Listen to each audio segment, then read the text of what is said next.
Hello, and welcome to the course Microservices Software Architecture, Patterns and Techniques.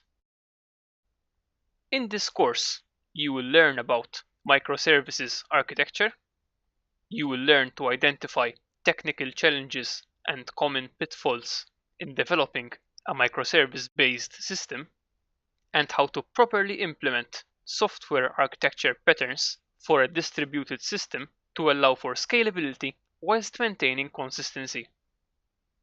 You will also learn techniques to help you in the design, development, deployment, and also monitoring of your microservice-based system.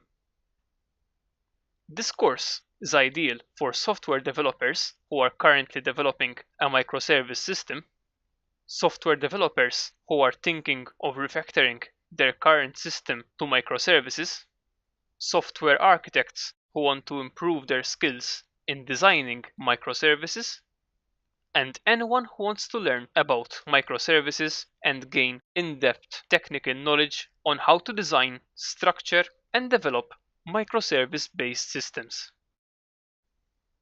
The course is structured around video tutorials explaining in detail the different technical skills and architecture patterns that are necessary to design and develop a scalable and robust microservice-based system.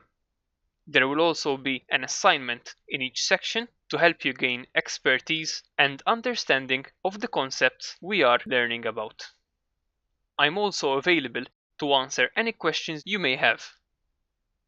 I look forward to seeing you in this course and to hearing your feedback once you've begun going through the lectures.